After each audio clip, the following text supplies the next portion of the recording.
The playground at Shoup Elementary School presents endless possibilities to active first graders. A slide, swings, monkey bars, and a pole. A pole, a 7-foot-high piece of metal that most children view as just another piece of the playground. But to 6-year-old Joey Ellswick, the pole provides motivation. Every other kid but me gets to go around the pole, on the pole, jump around the pole. In life, some kids can't do stuff, some kids can, and some kids can't. So which are you? The kid who can or the kid who can't? I'm the one who has leukemia. The pole and the playground remind Joey of a life he lived 1 year ago, before the diagnosis. I don't think there's a word in the human language that can explain what you feel when someone tells you that your 6-year-old child has leukemia. Chemotherapy treatments began immediately in an attempt to maintain his declining immune system. Leukemia is a cancer that involves the white blood cell that grows out of control and without any regulation in his bone marrow, and it prohibits in the beginning good blood cells from growing. Every Thursday, Joey and his mother, Missy, must spend the day and often the night in the hospital where Joey goes through a multitude of tests and a medical team analyzes every piece of data to determine Joey's current state. Look at that good blood return. What's wrong? Ouch. Sorry. A normal white blood count is 6.0 to 17.5. His today is 0.9, which means your white blood count is what fights off infection. So that means his immune system is completely gone. There is none that would fight off any kind of cold or any kind of type of sneeze or anything could cause severe reactions in him. Joey is aware that he has cancer, and every day he hears big words that a 6-year-old cannot comprehend, like chemotherapy, platelets, vincristine, and Decadron. All he knows is that he doesn't feel well, so he offers his self-diagnosis. I have leukemia, and I have to come every week to get treatment, so that doesn't happen again. Sometimes when I play and a little bit more that I play, my legs hold, and it just feels like it holds. No family is prepared to cope with a child diagnosed with leukemia, but the Ellswicks have developed complete confidence in the exceptional care the doctors offer Joey here at Rainbow Babies and Children's Hospitals in downtown Cleveland. The long days, endless nights, and many procedures is not the typical life of a normal 6-year-old boy. Still, the Ellswicks have developed an optimistic attitude that they are offering their new lives. We've learned to just take the day of what it gives. Not what we expect it to be, but what it gives. I think we've learned what we call a new normal.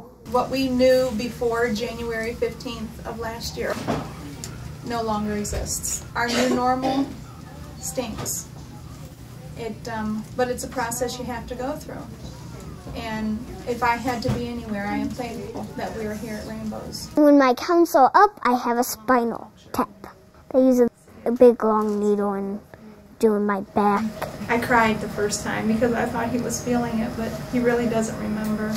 Joey is sedated, and a needle is inserted into his back to access his spinal fluid. The medical team then takes a sample of fluid and sends it off for testing to make sure there are no leukemia cells hiding. When the needle is injected, Joey squirms and winces, even though he's sedated. Doctors must literally hold him to the table to prevent internal injuries to his spine and surrounding organs. I don't feel it and I'm not awake. And that's a good thing, because Joey is stuck with a needle multiple times per visit and has had to endure 8 spinal taps and 9 blood transfusions in the last year alone.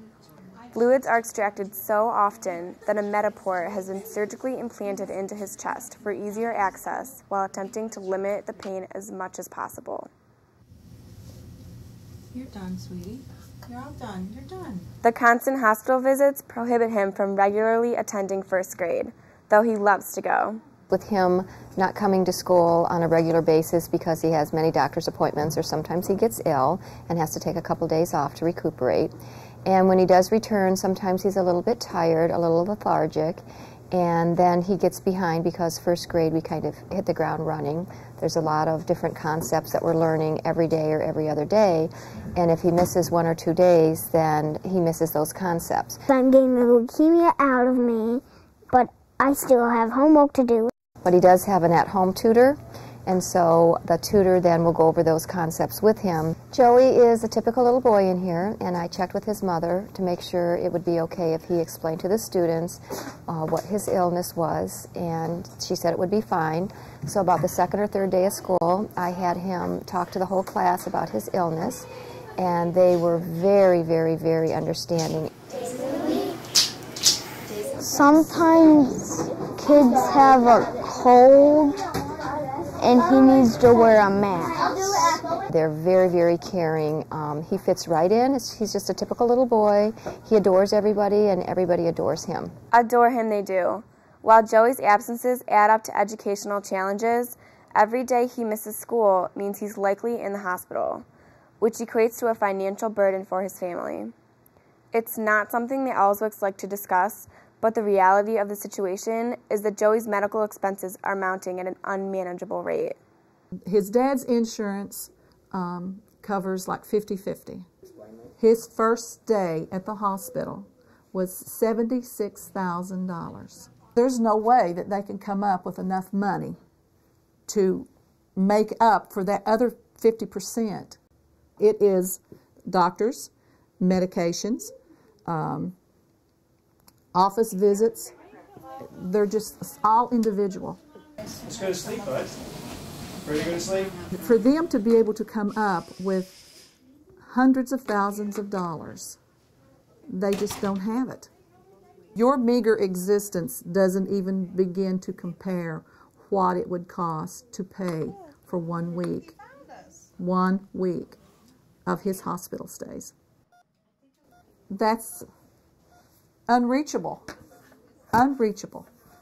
And the cost will continue to rise because Joey must undergo treatments for a minimum of 2.5 more years. And the community has already begun to reach out to the Ellswicks. $12,000 were raised in Joey's honor, and an account has been set up in Joseph's name at Lorraine National Bank for citizens to donate to. But future fundraisers have not been planned because the Ellswicks don't want to put more of a burden on other people. News of Joey's leukemia reached Cleveland Browns receiver Joe Jaravicius, who stopped by Rainbows for a visit. Even Santa Claus himself arranged a private visit with Joey. I want to win. What? Win. Workers at the Elyria Red Lobster heard Joey's request too, and made Joey's wish come true before even Santa could. Joey had a great Christmas, and the odds are he will have many more. Yes, the bills will continue to mount, and the long hospital stays will still be there, but the future does look bright. Leukemia is one of the childhood cancers that has a very good prognosis, acute lymphocytic leukemia. Probably close to 80 to 85% of all children diagnosed with Joseph's kind of leukemia will be long-term survivors of their disease. That's a very positive thing. Yet the Ellswicks have prepared themselves and Joey for the possibility that Joey could fall into the other 15%. His concept of death is just not being here anymore. When you explain something like that to a 6-year-old, you have to choose your words very carefully. You just lay down, you close your eyes, and I says, when you open your eyes, you'll see Jesus.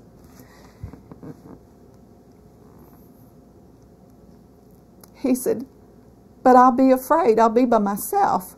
And I said, no, you won't. I says, no, you won't be by yourself at all. I says, Jesus will be right there with you. They believe that everything is sweet honey and pie. I want him to believe that everything is sweet honey and pie for as long as he can believe. Joey Ellswick's normal life does not include trips down the pole, and he continues to dream about the day his new normal is the same as everyone else's. I want leukemia out of me because when I do, I can do the things I couldn't do, when I couldn't do, and how I couldn't do. And then I can do it, and I can do what other kids want me to do. I'm gonna go down the pole, do whatever I couldn't do, and then have fun. And that's about it.